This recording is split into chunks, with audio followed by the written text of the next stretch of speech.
Welcome to Movio News Live. Today we will bring you social news about the parade. ছোট্ট আগুন মুহূর্তে রূপ নেয় আস্ত একটা দানবে। কিছু বুঝে ওঠার আগেই ছড়িয়ে পড়ে মানুষ খেকো আগুনের লেলিহান শিখা। শুরু হয় দিক বিদিক ছোটাছুটি, হুড়োহুড়ি। ঘড়ির কাঁটায় সময় তখন পেরিয়েছে বৃহস্পতিবার রাত 9:30টার বেশি কিছু সময়। প্রতিটি ফ্লোরে রেস্টুরেন্ট, আর সবকটি রেস্টুরেন্ট ভর্তি ক্রেতা। আগুনের খবর পৌঁছাতে খুব বেশি সময় লাগেনি, কিন্তু অনেক চেষ্টা করেও বের হতে পারেননি অনেকেই। কারণ বের হওয়ার একমাত্র পথেই জ্বলন্ত চিতা। বের হওয়ার চেষ্টা করলেই সাক্ষাৎ ঘটবে মৃত্যুর সঙ্গে। নিরুপায় হয়ে ফের চলে যেতে হয় উপরের ফ্লোরে।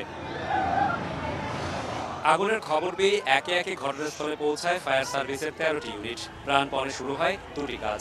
একদিকে আগুন নেভানো, অন্যদিকে আটকে পড়াদের উদ্ধার। 2 ঘন্টা নিরন্তর চেষ্টায় আগুন কিছুটা বসে আসলে দমকল কর্মীরা একে একে নামাতে শুরু করেন আটকে পড়াদের। চারিদিকে তখন উৎসুক জনতার উপচে পড়া ভিড়। ভিড় নিয়ন্ত্রণে ঢাল হয়ে দাঁড়িয়ে পড়েন পুলিশ, আনসার, বিজিবি ও র্যাব সদস্যরা।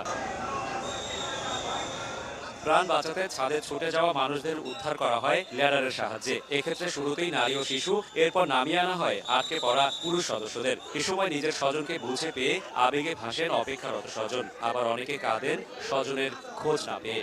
আমাদের না বাগনি আর একটা বই, আমি এই আমি ওই না আমি আইছি। 3 তলায় ছিল, যখন আগুন লাগছে তখন আমাদের ফোন দিয়ে বলছে আমাদেরকে আইসা বাঁচাও। আমার পিছনে কিচেনের পাশে একটা পানির পাইপ ছিল, একদম নিচ পর্যন্ত আসছে, ওটা ধরে সবাই নামছে।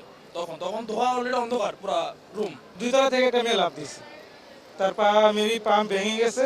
আমার স্টাফের অন্য যারা কিচেনের ভিতরে ছিল, যারা বের হইতে পারছে বের হইছে, যারা বের হইতে পারে না আগুনের ভিতরে ঝাঁপ দিছে। আমার ম্যানেজার বলছিলাম যে নিচে আগুন লাগছে, জাস্ট এইটুকু পরে দেখি চারিদিকে ধোয়া। আগুনটা নিচ থেকে আসছে, দেন ওই আগুনটা ওই সিঁড়ি দিয়ে উঠছে, সামনের ক্লাস ঢুকে তারপর আমাদের বিল্ডিং এ ঢুকছে।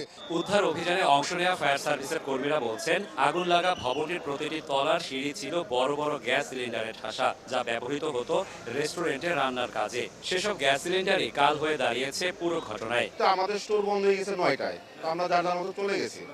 তারপরে যখন খবর পেলাম তাড়াতাড়ি আসছে আর কি। আসার তখন তো মানে আগুন জ্বলতেছে, মানুষজন হাত বাড়াইতেছে বাঁচার জন্য, মানে অনেক ইয়ে করতেছে, আকুতি বাঁচার জন্য যে আকুতি। সিঁড়িতে যখন গ্যাস সিলিন্ডার ছিল তখন তো গ্যাস সিলিন্ডার পুরো সিঁড়িটা একদম আগুন হয়ে গেছে।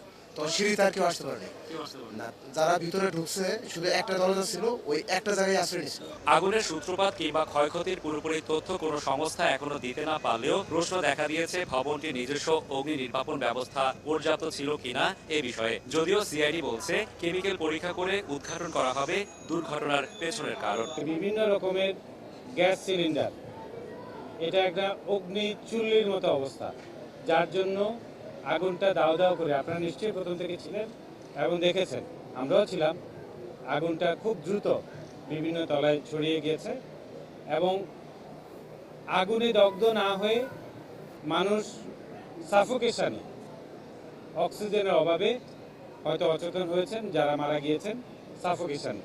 শর্ট সার্কিট হতে পারে বা গ্যাস সিলিন্ডার হতে পারে। তো এইটা সাবস্ট্যান্স সংগ্রহ করে আমরা যখন ল্যাবে টেস্ট করব তখন কিন্তু বোঝা যাবে আসলে শর্ট সার্কিট নাকি কোনো সাবস্ট্যান্স বা গ্যাস বা অন্য কিছু, এটা কিন্তু তখনই বোঝা যাবে। এখানে কেউ যদি ন্যূনতম গাফলতি থাকে অবশ্যই তার বিরুদ্ধে আইনগত ব্যবস্থা নেবে। যদি প্ল্যান ওয়াইজ না করে থাকে তাহলে আইনের আওতায় আসবে, আর প্ল্যান ওয়াইজ যদি করে থাকে সেই ক্ষেত্রে আমাদের দেখতে হবে যে অন্য কি কাহিনী আছে। আগুন আশপাশের ভবনে না ছড়ালেও কিছুটা ক্ষতিগ্রস্ত হয়েছে পাশের কিছু স্থাপনা। অনেক